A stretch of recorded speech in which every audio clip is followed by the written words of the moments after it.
did that on purpose, but you know that.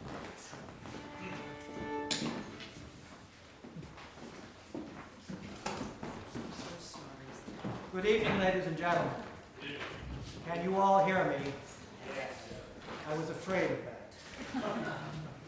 There's nothing more demoralizing than an audience outnumbered by the performers. Fortunately, we seem to have broken through that threshold. So I thank you very much. We put out the word far and wide, and the welcome mat was open to attend this, the fourth of a series of 4 seminars, but this is a little more than a seminar, in humor in music. So, when the word gets out after tonight about this, there are going to be a lot of disappointed people, and you're all in this room. I am reading from a transcript of essentially the script I did in 2007, and you were right on cue because the transcriber wrote laughter right there. Good, just keep it up. All right, we don't really have time for laughter tonight. We're going to do the Ring of the Nibelung in 45 minutes, or well, depending on the conducting, perhaps a little bit longer. But we'll have you up by 8, don't worry. We know that you will enjoy this evening because you will enjoy this evening.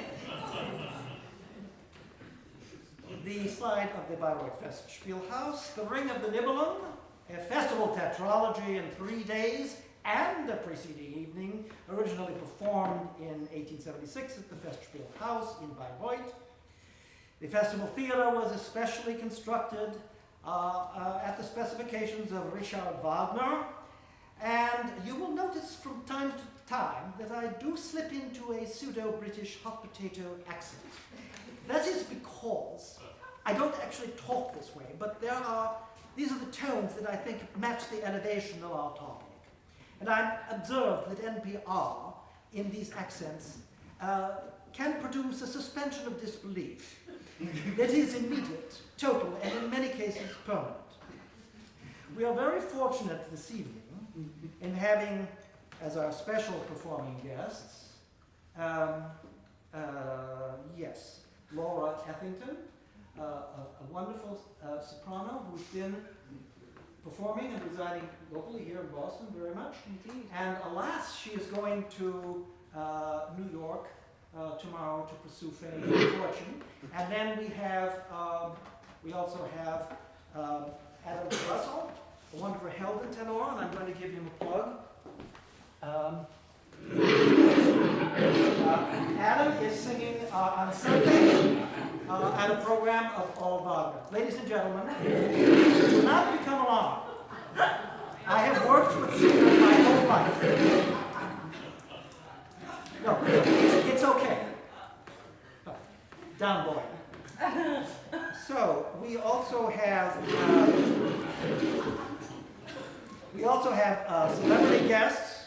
We have celebrity guests. We have the founder and general director and intendant of the Boston Wagner Society, which is very active and does many, many programs. And there's a flyer promoting Adam, among others, this coming Sunday. So Dahlia, welcome, and thank you for coming. And we also, out of respect for all of our performers, we ask you to keep your cell phones on. We much prefer that you stay annoyed with them, with each other, than with our performers or with me. Let me introduce our band of the best and brightest. We have Younggyo Lee, piano 1. We have Joseph Gotoff, a wonderful what is that you're playing? A cello, yes, cello. This is our concert master, Daniel Kurganov, who often gets me into these messes. We have Lev, from all the way from Siberia. Leo. Lev is correct too, is it not? Leonid. In Russian, yes. Leonid. Leonid comes from Siberia, but he stopped over in London long enough to pick up an accent, and he is at New England Conservatory. Constantine Finehouse, who has worked to his regret for I keep asking him how many years. Let's not go into it. Tom Hofmann. And we have Kristian Baverstam. There's a contingent of the Baverstams here. Let's hear those applause, please, from the Baverstams. We have an absolutely wonderful, wonderful percussionist, Timur Rubinshteyn. And finally, we have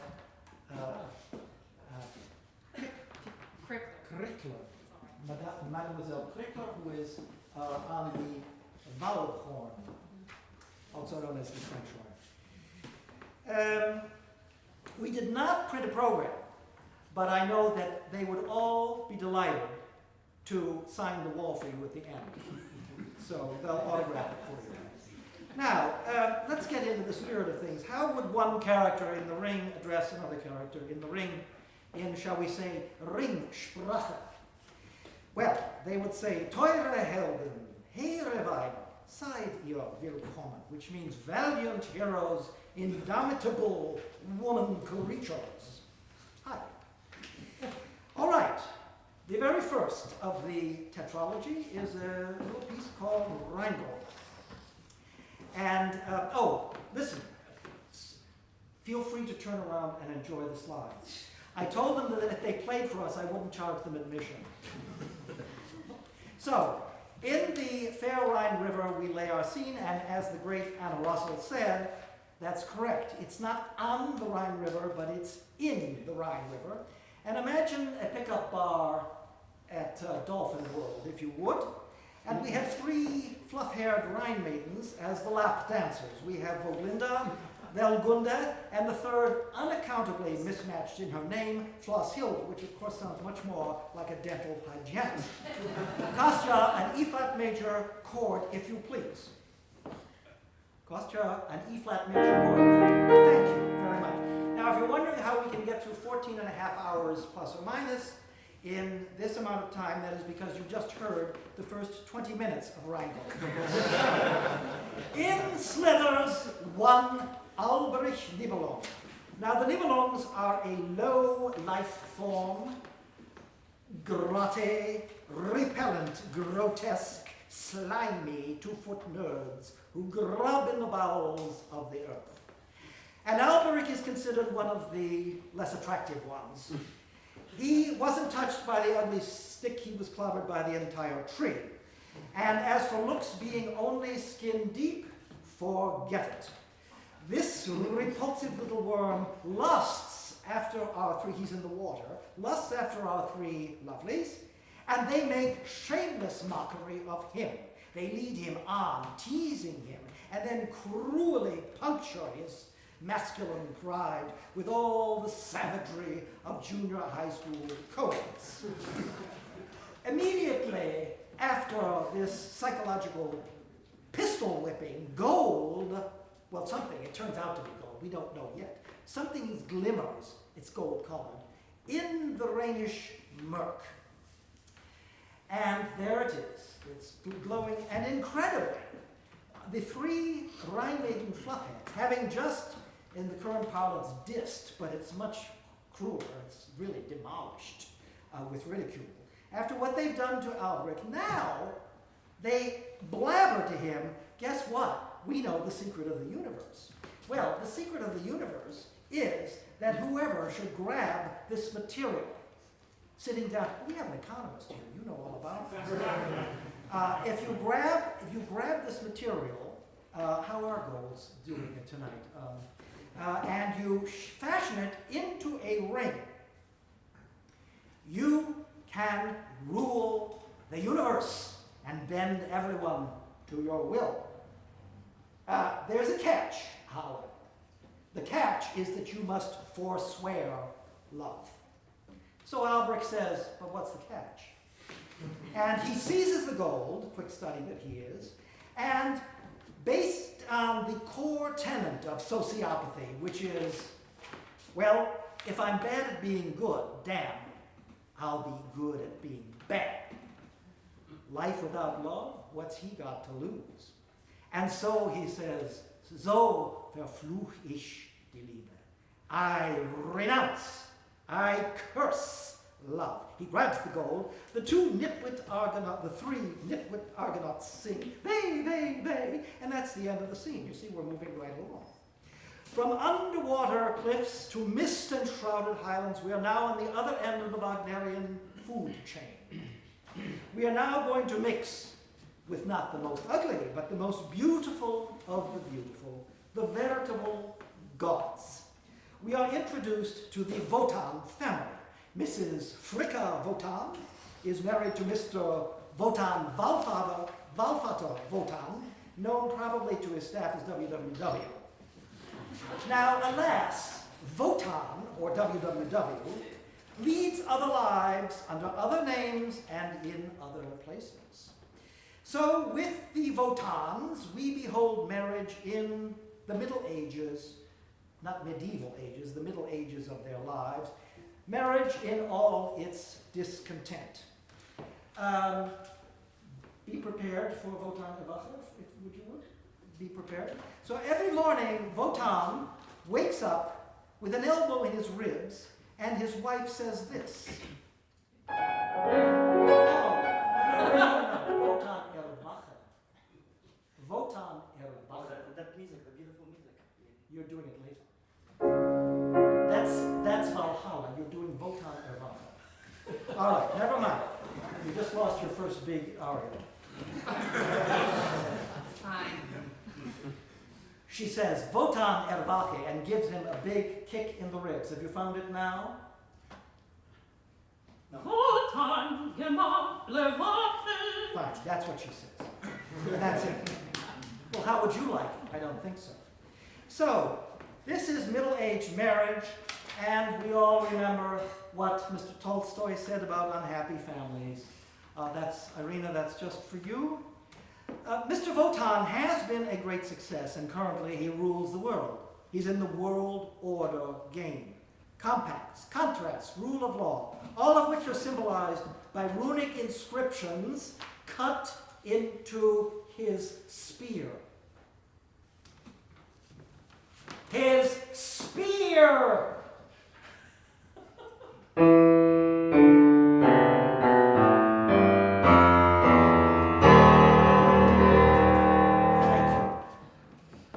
That's called a leitmotif. And now it seems that the Wotans are moving up. Commensurate with his worldly success and compliant to his wife's incessant nagging, Wotan has built a new McMansion called Valhalla. Wotan, did I mention, you may start any time the music that accompanies Wotan and Valhalla, if you please. Wotan, did I mention, you may start, thank you, is the chief god. He's characterized, as we hear, by themes of nobility and grandeur, majestosa. In sum, the man is a complicated and exhausting bore. Be warned, a little more piano, please. Be warned, never get caught seated next to Wotan at a dinner party. And for God's sakes, don't get trapped on stage with Wotan during the second act of a Wagner opera. The man will go on and on and on and on and on. Now, Fricka is horrified to learn that. Would you stop that? That's enough. Fricka is now horrified to learn that they can't afford to pay for the house. We shall see again and again that Wotan is an ace at thinking out of the box. In this case, he has leveraged the construction with his sister-in-law, Freya. So, Valhalla, which was built by Giant Brothers Construction, very limited, Fafner and Fassholt proprietors, and the brothers, these two giants, are there ready for payment. But even more shocking, Wotan pulls Fricka aside and says, "Don't worry, hon, I never promised to pay them what I said I was going to pay them. Anyway, is this the man that she married?" Fortunately, Wotan has a retainer, a creative house lawyer named Logag. Logag is also the personification of fire. And if we could hear a little bit of measures 55 through 63, we have a little fire music as the way Logag is depicted as the slithering, licking flames of fire. A lawyer, the personification of fire, just in magic. please.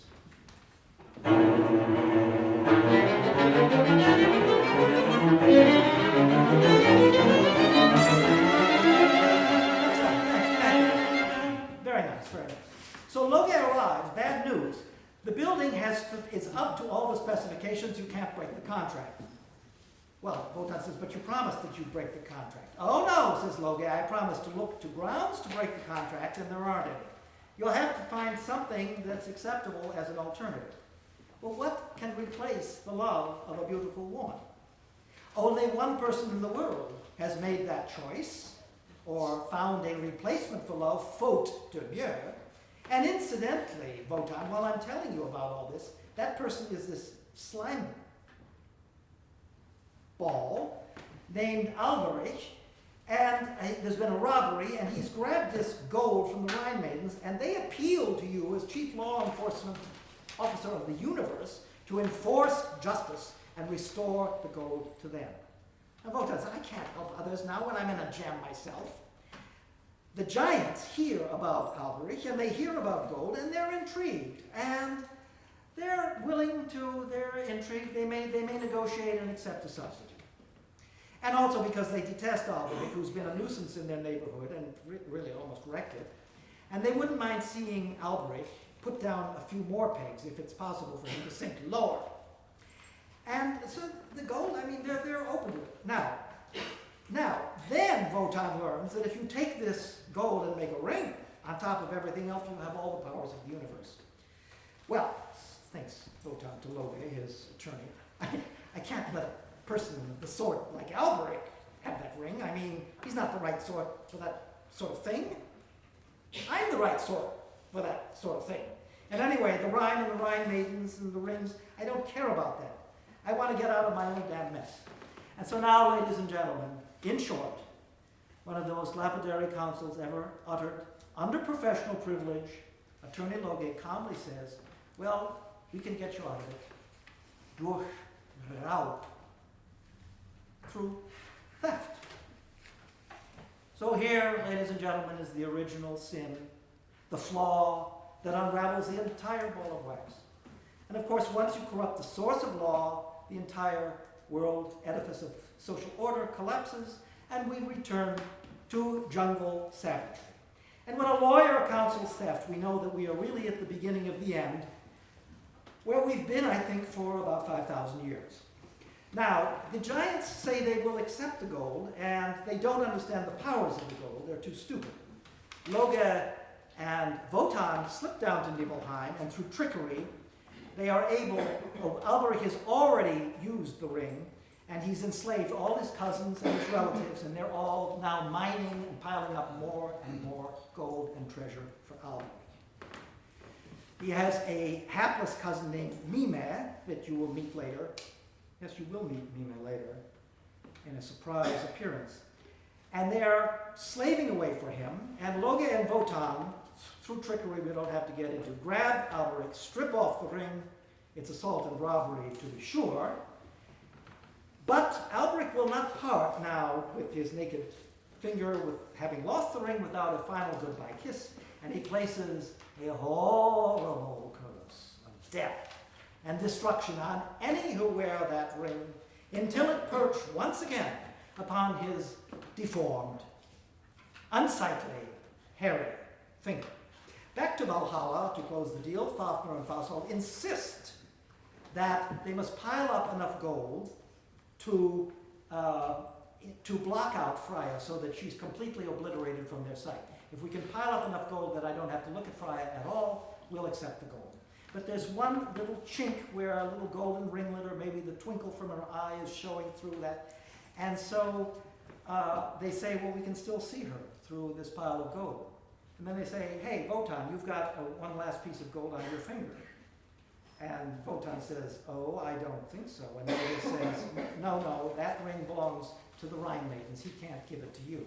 And Wotan says, Rhine maidens, hell, it belongs to me. And Loge says, you're going to break your contractual obligations and your responsibilities. He says, Wotan says, make any representations you want, but I'm keeping the ring. Now at this point, a character that none of us, either the people on stage or in the audience, ever want to see. She comes popping up through a trapdoor in the stage, and her name is Erda. And she comes through the trapdoor, and you only see her from the waist up. But there is certainly more to Erda Mother Earth than meets the eye, because we subsequently learn that she has already handily delivered bouncing no-nuplets to Wotan as a result of one of his extramarital escapades. Wotan, she says, this curse is for real. Get rid of that damned ring. That's it for him. He had a relationship with Erda. He takes the ring, he throws it into the deal, the debt's paid, but of course the original sin has been compounded. And no sooner has have the two giants then accepted this, then they fight over the ring. And Cain and Abel like, they quarrel, and Fafnir, to everyone's horror, bludgeons his brother to death. So Mother Earth knew best. The curse is for real.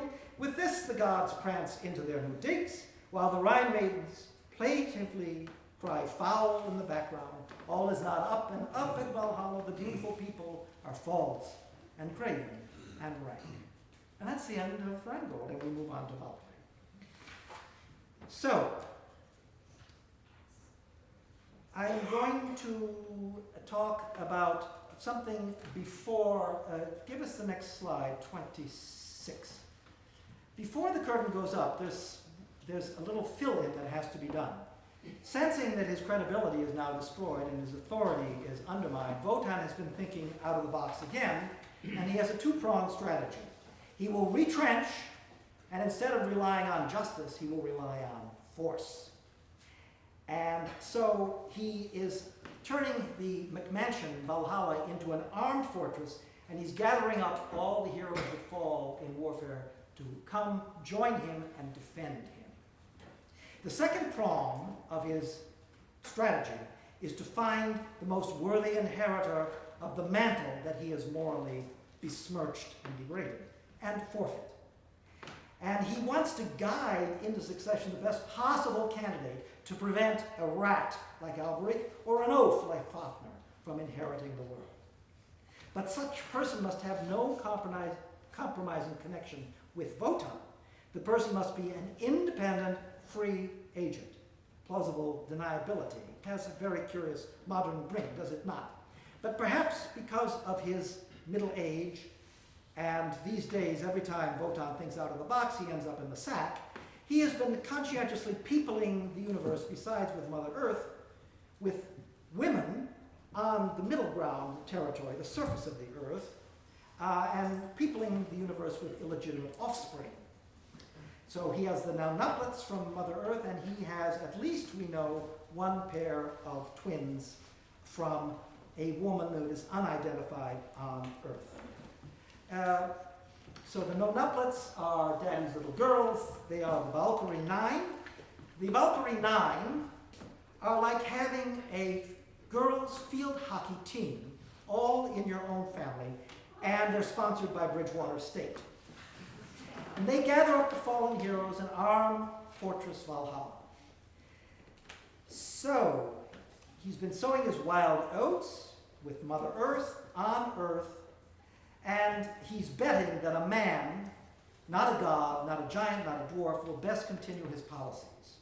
And so, under the assumed name of Velza and the nickname Wolf, a wolf by any other name, what is it? He goes around, as we say, having relationships and peopling the world, and he has this one set of twins that we will know. So his nickname is Wolf. That's what he says when he's going to pick up bars. And his real name on Earth is Velza, but we don't know that yet. So we begin with Valkyrie, with that little bit of background you've got. And it opens with a very dark and stormy night.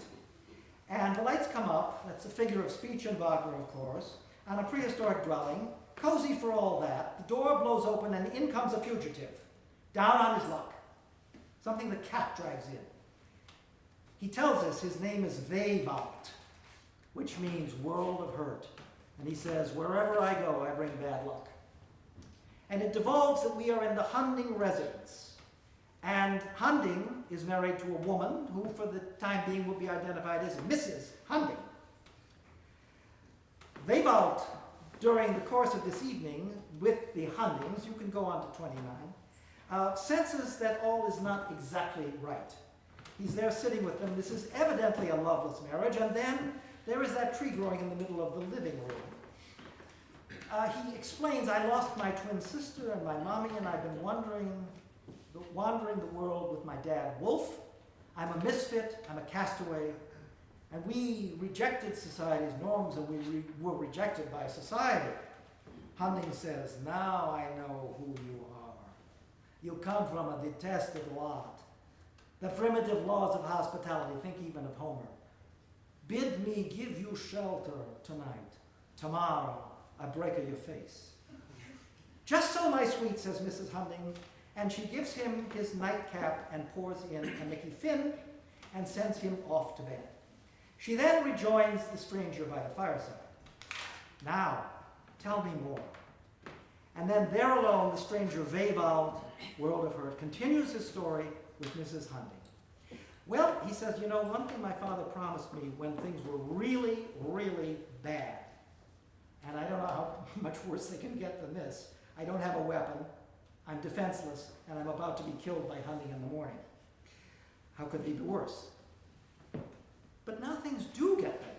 The wind blows open the door, the winter storm has cleared. The early spring moon floods into the Hundings' living room. And it all goes something like this.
Storm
You know, a stranger did come by once. He stuck a sword into his tree trunk, and no one can pull it out. I know it is meant for some hero to come and rescue me. I am that hero. Your dad was named Wolf? Well, his nickname was Wolf. His real name was Velsa. Good God, man! Velsa! I am your long-lost twin sister.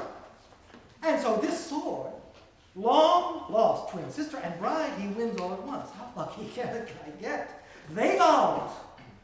World of hurt, call me no longer. You name me. We are not losers. We are winners. Winners! I am not housewife hunting. Miserable housewife hunting. You are not Wewald. Yes, yes, name me my love. I just named you my life. You, Sigmund. I, Siglinde. I be Sigmund. And you be Siglinde. Ja, me tazen, you drain. Tony Roberts could not improve on this makeover. And in the naming orgy, the sword wedged in the tree trunk is named Notong.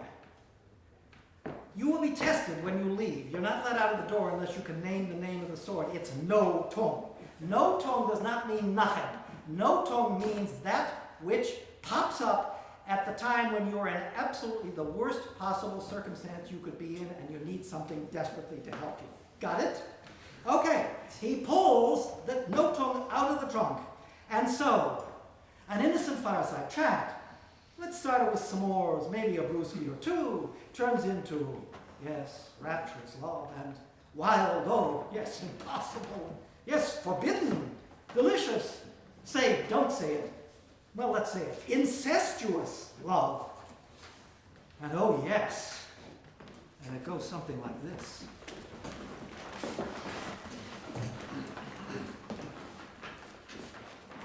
You think Andrews Nelson's does this? He has somebody come in and do this for him. You know? Look at me.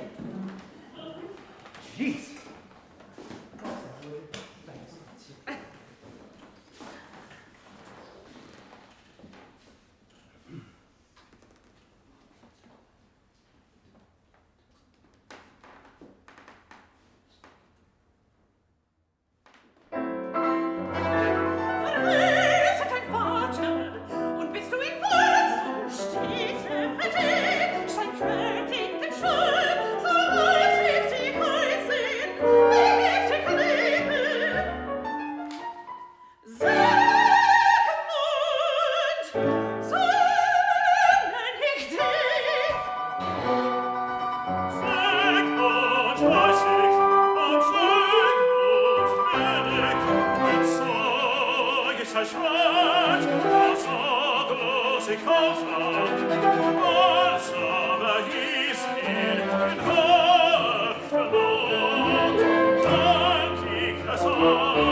night follows day. Act 2 of the Valkyrie follows Act 1. Act 1 is all huge, rapturous, erotic sweep.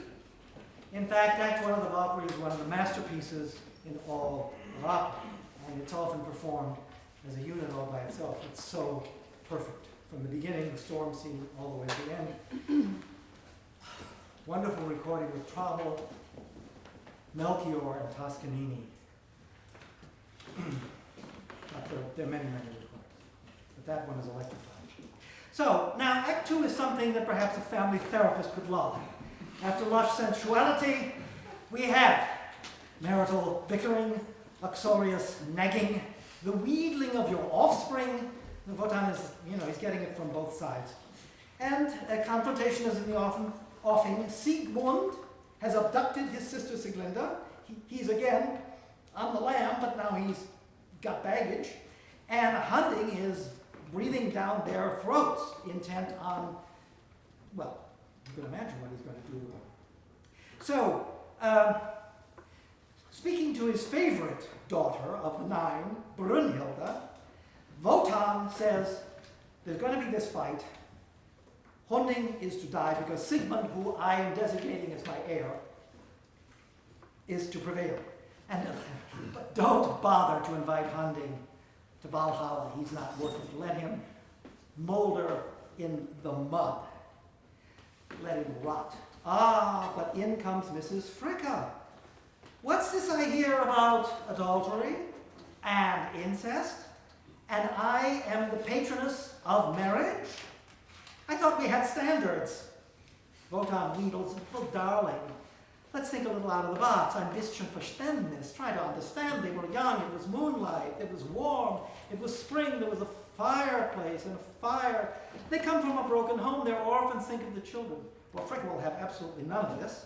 And she throws into his face the whole heaping platter of his countless infidelities. And she grinds Wotan into submission. Not for Fricka, the bittersweet languor of Dove sono I momenti. Oh no. Sigh. Well, okay. Honey, if that's the way you want it, okay. Okay, I'll take care of it. Don't worry. It's familiar in my house. So Brunhilde is recalled. Everything is countermanded. Hunding is not to fall, Hunding is to prevail. Sigmund is going to die, so there goes my hope for sanity in the world. He has to go. But in reversing his orders, he's so overwrought that he spills out his guts to Brunhilde. And in one of those rites of passage for a child, Brunhilde now deals with her parent, her father, on an adult-to-adult basis for the first time. Of course, the problem with Wotan is when he wants to bear all, he becomes overbearing. So he ponderously settles down into a handy boulder, and then he tells the whole damn story of the ring all over again, right from the beginning of Rheingold, or maybe even before. And I suppose we should be grateful that he doesn't throw in all the previously written libretti by Wagner as well. Brunhilde says, Jawohl, I will obey. Wotan goes off. Sieglinde comes running in. She's obviously miserable. Brunhilde knows that Sieglinde is already preggers and is moved to do what she knows her father really wants to do in the first place. Sigmund and Hunding meet. Brunhilde, against the orders of Wotan, begins to shield Sigmund, which she knows what was really what Wotan wants. Wotan shows up. He is furious. He takes his spear. No, you don't have to play it again. I was just testing. He takes his spear, upon which all the runes of the world are written, all the contracts, and shatters Notung. Do you remember that name, Notung? You damn well better. Notung is the sword. The sword splits into shards. Sigmund is run through, and Brunhilde has been a very bad girl, and she flees, salvaging Sieglinde and the fragments of Notung. Did you ever hear that term, Notung? She consigns the shattered sword Notung to Sieglinde, tells her to buck up, because Sieglinde, after all, you now hold in your womb the hero of the world. Brunhilde shows Sieglinde how to pant, wishes her a happy delivery, and sends her off into the wilderness. Now she has to face her father, who is furious. Of course, in Freudian terms, who is Wotan really mad at? Well, of course, himself, isn't he? Because he got himself into all of this. But that's something that he'll have to work out with his own therapist. And so Wotan says, I'm going to rip your divinity from you, and you're going to be a mortal, and you will fall to a mortal man to be wooed and won. The first man that comes along, for all I care, and you will be shorn of your godhood, your divinity. Oh, but Dad, you can't be that cruel. You do something to mitigate it. And he says, well, all right, okay, I will mitigate the punishment. You will fall to the first man that comes to woo you, but I shall encircle you with a ring of fire, and you will fall into a deep sleep, and the only person that can get through this fire is the bravest of the brave, the greatest hero of the world. He knows that Sieglinde is pregnant, and he's keeping his fingers crossed that this is now going to be the hero of the world. And now, of course, follows the scene that is almost no one can resist crying at when Wotan bids his daughter farewell. No daughter who's benefited from a decent dad, and no dad who's been blessed with a decent daughter, can dam back the tears. My wife invariably breaks into uncontrollable sobs, and I enjoy going to this act with her because for once I know she's not crying about marrying me. And so ends the Valkyrie. Now, we awaken the next day of the festival cycle with the story of Siegfried, a young lad who has now been born to Sieglinde, who was just thrown out into the wilderness. And failing Siegmund, it now falls to Siegfried to save us all from ourselves. And so he begins, he's taken in, we don't know how, by Mime, who's the sort of the poor relative of that dastardly monster, Alberic. And Mime has somehow been able to salvage Siegfried and the shards, the remains of Nothung. And he has concealed from Siegfried his parentage and raised him as his very own. Well, single-parent child rearing is not all that it's really cracked up to be. And Siegfried is now a truculent, callous, heedless, insistent, demanding, unruly, totally out of control teenager. And he wants a toy, but of course the toy is a sword. And Mime's every attempt to please Siegfried by giving him a sword fails, because Siegfried just goes and smashes it, and what Mime has made has fallen to pieces. Now, furthermore, Siegfried has grown up in nature, and he has observed the birds, the bees, the bears, the foxes, the toads, the worms.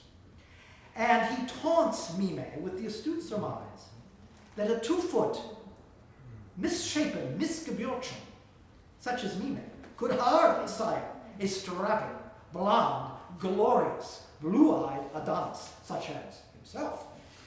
Mime endures all this torment because he intends to use Siegfried as a foil to gain control of the ring. Mime knows that Fafnir of Giant Brothers construction, very limited, remember, lives in the forest. He's turned himself into, of all things, a dragon, and he simply slumbers like with all the lethargy of a, is it poikilothermic, or what is it, a reptile, and he sprawls over the treasure and the ring. So we need a hero, and we need a sword to run the dragon through.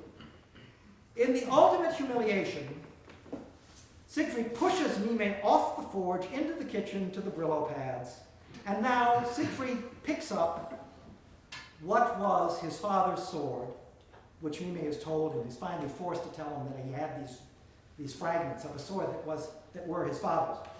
And Siegfried reconstitutes. Are you going to help us reconstitute Nothung? Because we're about to. I'll try. All right.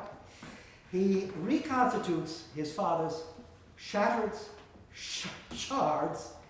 And this goes something like this. And the main purpose of this particular episode is to sear into your head the name notum. You will hear it again many, many times.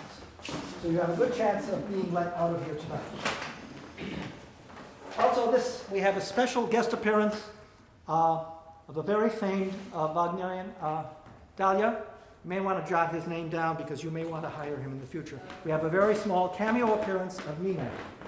All right? And the beginning is, Siegfried says, what was the name of this sword? And Mime says, well, your mother told me its name is Noto.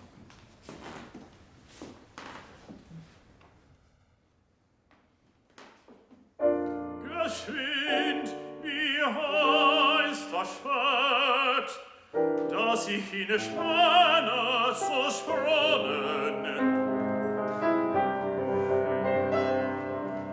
No, nennt sich das namenliche Schwert. Deine Mutter gab mir die Nähe.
Wagnerian opera, Siegfried.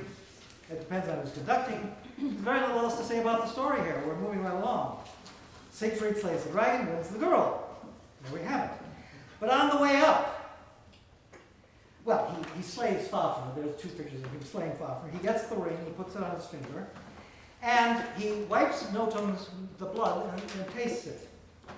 And those of you who paid and attended the other seminars that I gave know why Dragon's Blood is just like a leitmotif, and I'm not telling you. You can bring me back, and next time you can pay me. So, we go on up the mountain, burning with flames, protecting Brunhilde, and who do we meet? Wotan. Who are you, rash upstart, to ascend this mountain? As we have learned in the foregoing elapsed 4+ hours of Siegfried, Siegfried is not one for niceties. Get out of my way, you gabbering geezer. Make way for the new man. And now there's a confrontation. And Noturn, reconstituted in nice dramatic symmetry, that once shattered upon the spear of Wotan, the spear. No, just testing again. Now puts the spear into splinters. Get it? First, nice, huh? And there goes the doomed world order. Wotan's feelings are understandably and tiresomely mixed. Here indeed is the heir to the world, the free independent agent he had hoped for, who's standing up against him. And this savior of the world is a callow, heedless, truculent, obstinate, souciant little narcissistic twit. No wonder Wotan, for the duration of the ring, is given to the deepest of sighs. Ah, si je ne savais, si vieilles, etc. You know. The fire is penetrated without singeing a single blonde golden eyelash on Siegfried, and there on the highest slab of the rock is Brunhilde. And should I add that she is on a rock, but she is perched before the inviting entrance of a cavern, a cave. Jungians, wake up. You know what that means. She is there, and there is a cave right behind. Do I have to explain it? All right. Anyway, she lies unsullied in a coma. Now let's do a little calculations. Brunhilde has been asleep for about 18 years because Siegfried was born, grows up. She's the daughter of Wotan by Eris. Siegfried's the son of Sigmund and Sieglinde, who are children of Wotan. So it's auntie Brunhilde to Siegfried, right? In addition, she's 18 plus gestation, older than Siegfried. But it has to be said that Brunhilde is in a remarkable state of preservation, either due to what's left of her semi-divinity or due to that industrial strength night repair that she's been applying. Now, remember at this point, Siegfried has only known dwarves, dragons, bears, forest birds, and creatures of the like. But if the reflections in still water, a la Narcissus, are to be trusted, this thing before him in armor is there's something fishy about her. And for once, as always, Siegfried brightly says, I know what I'll do. I'll just take a little better look at her. I'll use my trusty sword Notung, and I'll slit down her, whatever this is, it's chainmail, but I don't think he's ever seen that. So he slits down the chainmail breast plate, vest, for a better look, and then remember, this is the fourth of 4 talks on humor and music, comes the most celebrated line in all of Wagner, Das ist kein Mann, meaning, oh my God, that's no man, and you bet your life. And Brunhilde awakes, and now we have 30 minutes that proceed from frisky getting to know you to ecstatic oaths of eternal devotion. Siegfried takes the ring and bestows it upon her as an engagement ring. It's a fast engagement. The wedding is shortly to be consummated. And Siegfried does not know what the occult powers of the ring hold. They retire to the Jungian bower behind them. Ladies and gentlemen, we doubt not that they enjoy even less sleep that night than we do before the dawn of the next 4th and last festival day. And so their merry tryst in front of the cavern and concluding Siegfried goes something like this. Oh,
Well, I remember the line from Les Fougueries de Scapin.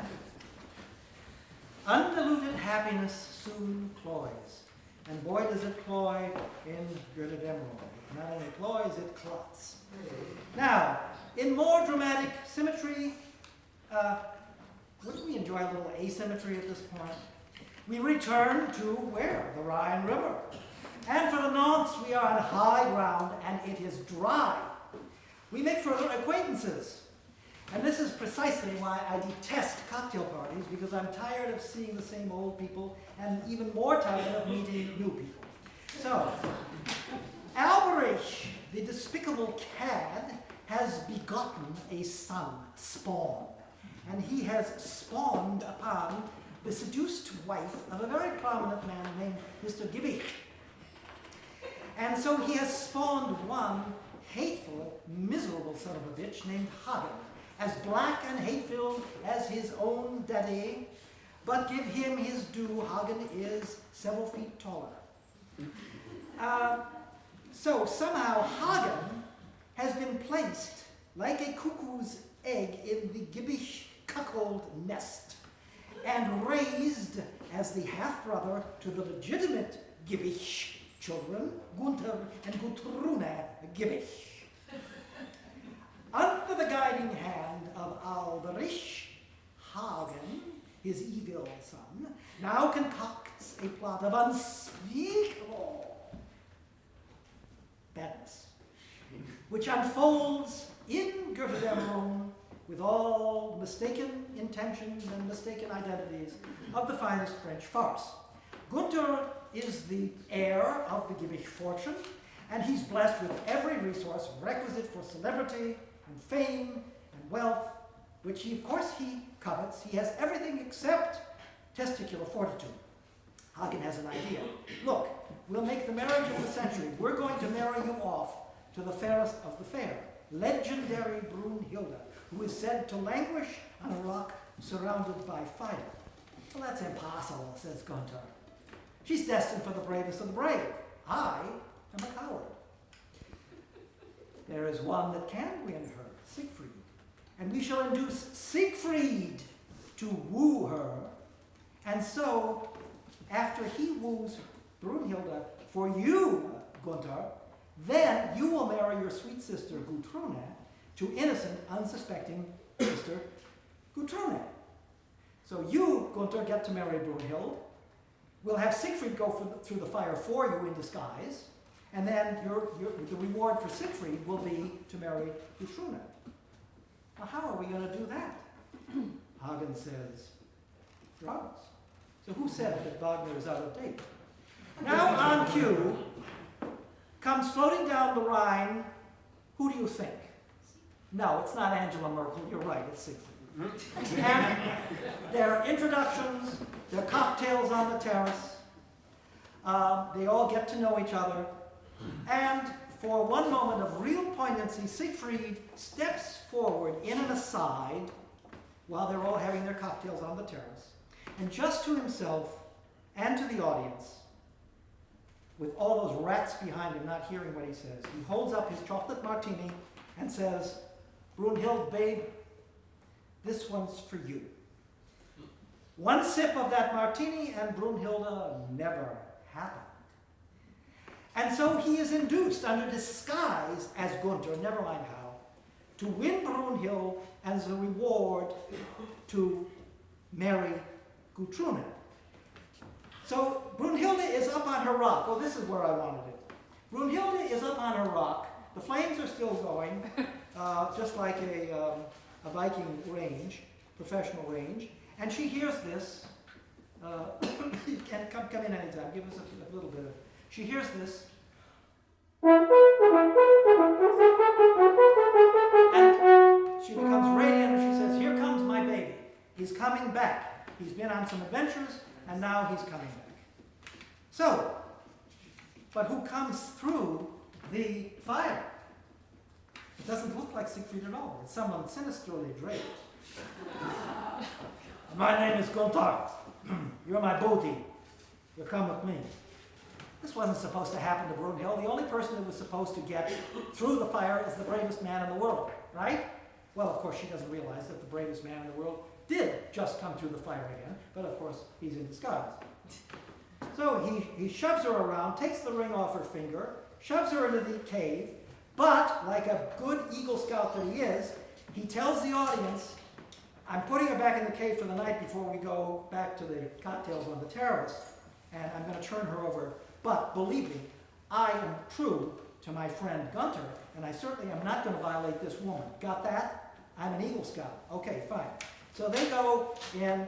Meanwhile, then we get back to the Gibbig's place. Siegfried, like Clark Kent, slips into a booth, changes back into Siegfried, reemerges as himself, and now Brunhilde looks at him and says, what the? And she sees Siegfried acting like a zombie with Gutrune, all right? And she sees a ring on his hand. And insane with rage, she assails Siegfried in public, saying, he stole my ring. And then paying perfidy with perfidy squared, she says, he violated me. Well, yes, he did take the ring, and yes, he did, quote, violate her, but it wasn't quite in that context, was it? Because he gave her the ring as an engagement ring, and they went to bed together in the Jungian bower, and but he doesn't remember this. He's flummoxed. All he remembers is something about a dragon somewhere, and he remembers something about, well, he doesn't really remember much at all, except he knows he's innocent. And he swears, and he says, I swear I am innocent. This is not true. And Brunhilde says, oh no, I swear, I double swear against you. You're a liar. And everyone is very, very upset. It's ruining that cocktail hour. And so Hagen calls a sidebar, and he calls Gutruna and Gunther and Brunhilde.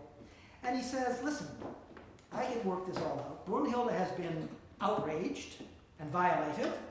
Gunther's honor is being sullied because Siegfried was sent to woo Brunhilde for Gunther, and now it looks like Siegfried was bonking Brunhilde, which of course is a violation of the trust between Gunther and Siegfried.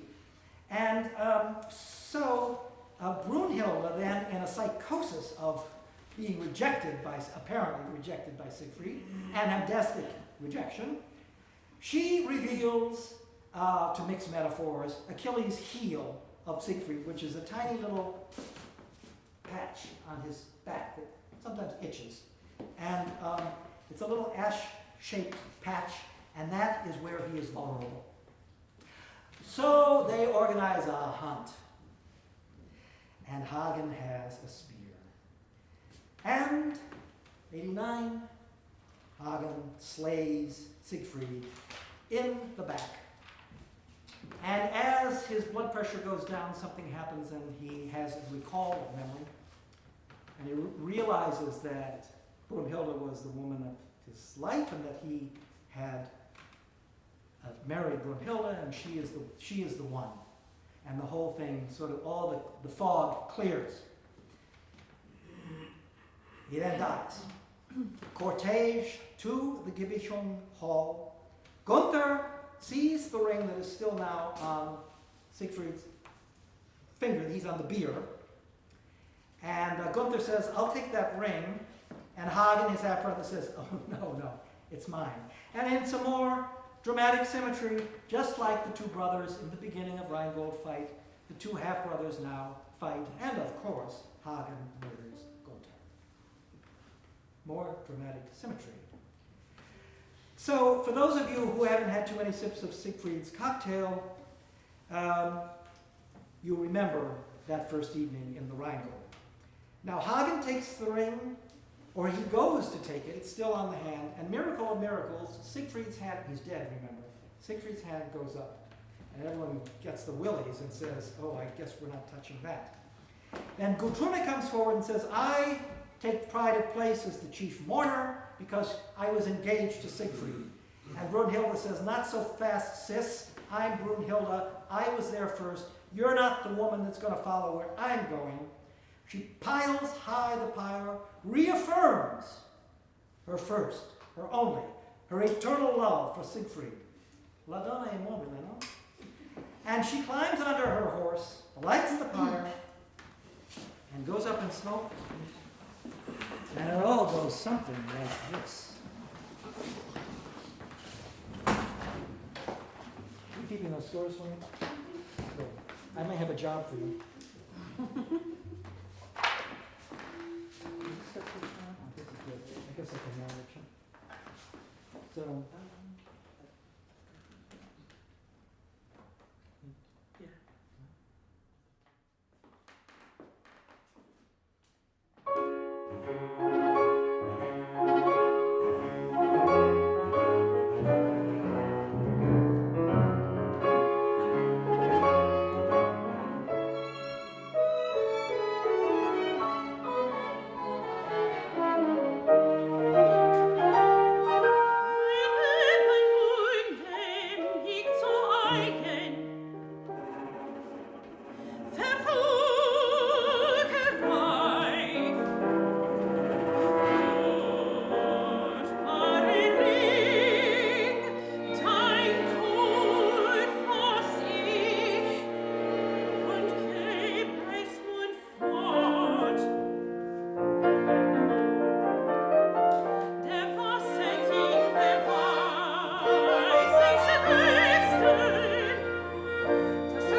Das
The burning timbers crash to the ground.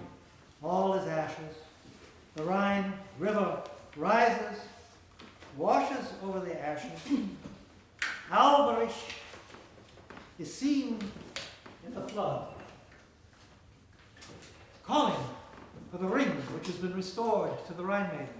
He doesn't say the ring, he says, the ring. But the Rhine maidens waterboard him, he can't take it, and this little turd Latino is flushed deservedly downstream in the Rhine River. The gold is restored to its primeval state. A comedy is finished and is on a Russell set. 14 hours, 45 minutes later, we are right back where we started. And so, ladies and gentlemen, what is the ring? Not in this brief, how many hours have we been here? Hour and a half. What is it in, not 45 minutes, but in a sentence? Is it, we end up where we all begin, wet?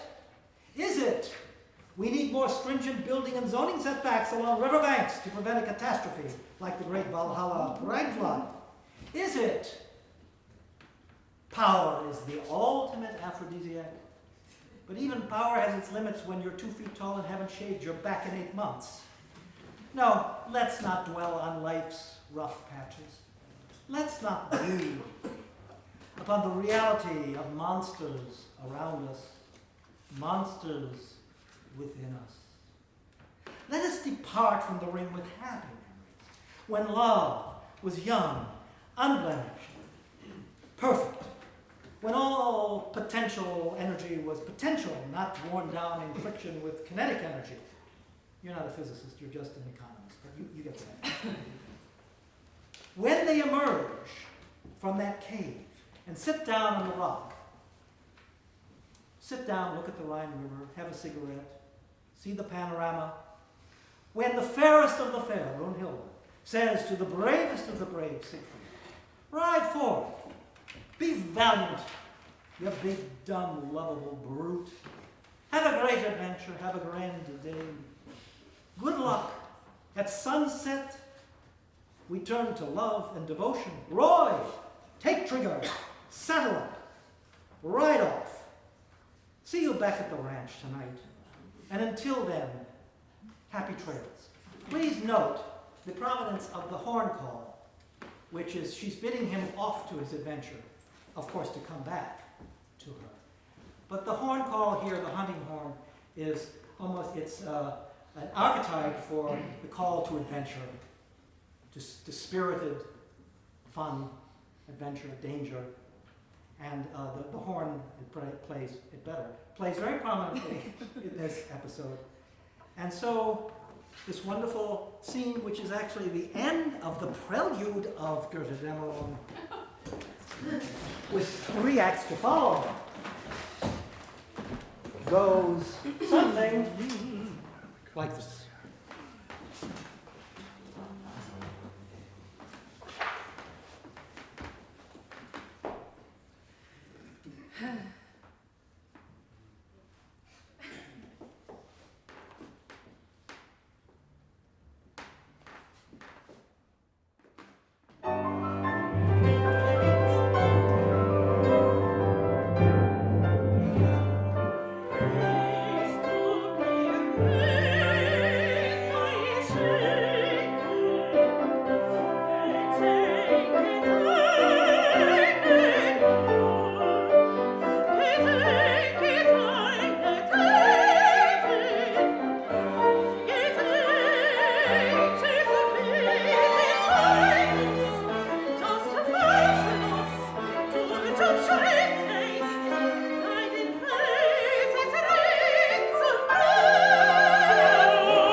So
was der Taten ja ich schuf, es doch entschließe ein, an der schönen Wälder Bäume, der Hinblick auf ihn bewacht, ohne Ohren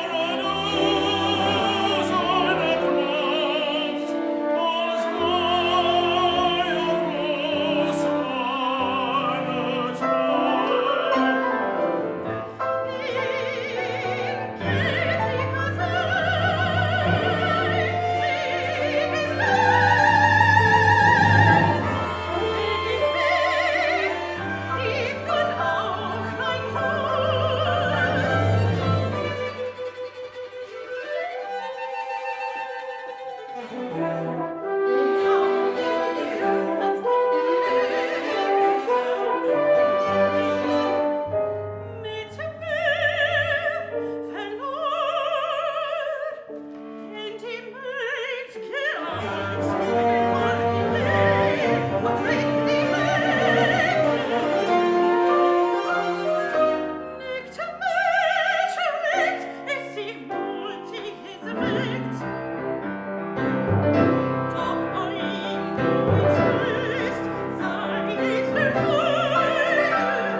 said, of all noise, music is the most agreeable. And we sincerely hope that our efforts this evening have been the least possibly disagreeable, and we commend ourselves to your approbation. Thank you.